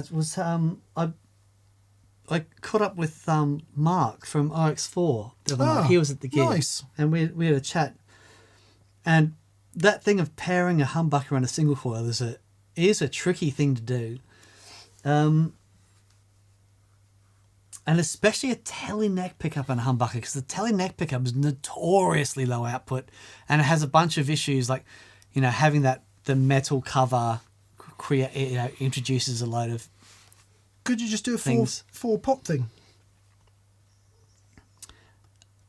So you could, pots and but caps for each pickup. Yeah, you could. That introduces an issue in the in between position though. I think get them out of phase. And then it doesn't matter what happens in the mid position because they'll be out of phase and honky and weird sounding anyway. And you can do all your Jimmy Page and Peter Green. Yeah, so I reckon 4 controls, like on a Les Paul. So you've got volume and tone for each one, but optimize each and then make them out of phase so that in the mid position, whatever weirdness is made totally weird. That's what I do. Yeah. Yeah. Oh, Darren O2 says stacked pots are the answer. That's interesting. So you have a different value pot for the. Yeah, that's a good idea actually. So stacked pots, one side 250, one side 500k. Yeah. Or just get P90 in the neck, and don't worry about the telly neck pickup, and then all your problems have been solved, and the P90 will be a better balance for the bridge humbucker anyway. It's still hard. It's still a hard thing to balance it. I mean, I've noticed that with the Huber, trying to get the P90 and the humbucker. It's a lot better now, but it's still a challenge because the bridge pickup has that natural limiting about it, and the single coil in the neck, even if it's low output, still has this tremendous dynamic range. And getting those balanced up is tricky. Anyway. Our friend Damien Ford has texted me. Damien, I am so sorry I haven't called you, mate. I've been a rubbish friend, and I'm so sorry. He says there's a film from the 50s about Douglas Bader. Okay. Starring Kenneth Moore. Watched it many times when I was a kid. It's called Reach for the Sky, made in the 1950s. So, Damien, thanks for that. We should catch up, mate. I'm so sorry. I've been so shit. There goes our ad revenue. I was just checking to see if we have a question from Mike Hewitt. Mike, sorry if we've missed you. No, haven't got one in. So sorry if we've missed you, Mike. We'll pick that up next week if we have missed you. BV normally texts me to let me know if one hasn't come through. Sean Finch. Hey, Sean. Hi, gents. Is lowering attenuation the same as turning down the master volume, or does attenuation actively retain something else? The terminology there's a bit backwards. So to attenuate, to increase attenuation is to increase the amount you attenuate, which is to turn down. Yes. If you're lowering your attenuation, you're actually turning up. Yeah. So what you're saying is, if you've got an attenuator attached to your amp, does having a high attenuation level, i.e. making it much quieter, have the same effect as just turning the master volume down? And the answer is no. In general. Because consider where the attenuator is. Your master volume comes at the end of the amp signal and goes out to your speakers. So if it's down low, usually what's happening is the power section isn't working very hard and it's just making the amp quieter. Now, it does depend a little bit on the design of the amp, but generally, the more you turn up the master volume, the more that power section is working harder. You get overdrive in the power section, which also includes the phase inverter. So whether it's the output tubes themselves or the phase inverter or the transformer or all of it combining together to give you this harmonic distortion. That only happens when you turn that master volume up. If you add an attenuator, the place where you're turning down comes after the master volume, because it comes in between the master volume and the speaker. So you can crank the amp up to 10, get it absolutely saturated, all that stuff we just talked about, use the attenuator to turn down the volume. So the amp is still working really hard, but there'll become some kind of resistive load which will retain all the overdrive and harmonics and everything that's happening in the amp, but make it quieter. So I hope that explains it. Yeah. So it's not the same thing. Now, it's important to say that not all master volume setups in amps are the same. Some have power scaling, some have post-phase inverter masters, and that changes the equation a little bit. But in general, if that master's cranked and the amp's overdriving, you turn it down, you get less overdrive. Yeah.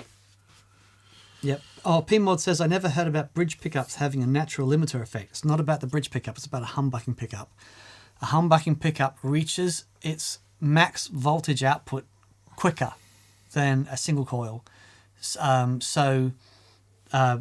had a really interesting conversation with Tim Mills at Bare Knuckle about this.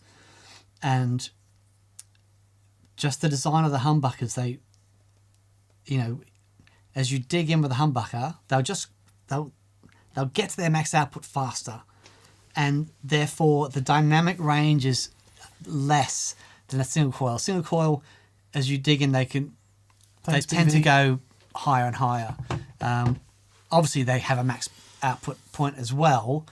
The humbucker just gets there faster, so it would feel like it's sort of limiting an onset earlier than a single coil, generally. Yeah, I concur. There we go. Quick answer for Anthony Gartung, who saw Bonamassa with Josh Smith last night in California. How does Josh get his telly bridge pickup to sound as thick as the driven 335 Joe was playing? The short answer is he's Josh Smith. Yeah. So when we had Josh on the show, and he had his telly with, you know, just incredibly thick strings, and Mick and I just couldn't get a note out of it. We couldn't get any trouble attack, at all. and there's nothing there. And he picks it up, and it's just like suddenly this guitar bursts into life. We're like, how do you do that? Yeah, it was amazing. Stick enough gain on a telly bridge pickup. It's a thing of rock. Yeah. If there's plenty of people that still associate tellies with thin and spiky sounds, they are the thing of rock. We hear it week in, week out here on the show. Add enough gain, give it enough mumbo. It's as thick as you like. It's a magical thing. Especially if you turn down the tone control to about 3/4. It's unfortunately sacrilege in Dan world, but it's a good way to do it. Yeah. Last one, Perilous Temple. Hey, mate. A good hello to you from Mississippi. Oh, and a good hello to you, sir. I like that. A good hello. Good hello. Nice. Have you heard that before? No, I haven't. That's nice. I think we should start using that. These shows have been amazing and fresh. No question, just all the love. Oh, bless you, buddy. Thank you. We really appreciate that. And That's to really you kind. and the whole community, Yep. thank you so much for being here and being such awesome human beings. Yep. We really appreciate it. Yeah. Sending you all the love in the world. Thanks for hanging out with us. We really appreciate it. Okay, tomorrow there shall be new pedal day. There's a distortion pedal revelation for Daniel and I. Daniel and me. And some other cool stuff. Mm-hmm. And then on Friday, there's a hilarious challenge where we have to put together a 3-course meal themed pedal board. And for the benefit of the group, Dan absolutely kills me in it. don't give away the ending. Right. We're among friends now. It was very funny. Yeah. Tim Lurch says, because Josh is a ruler. Yes, he is. He does. Ruling. Good. Yes. Good. We will see you soon. Indeed. Have a lovely week. Enjoy Thanksgiving on Thursday for those of you who are into that. Time for Meat Feast then. Oh, we having meat feast. God I've got a bless you. special treat this evening. Really? Yeah. Play us out. See ya.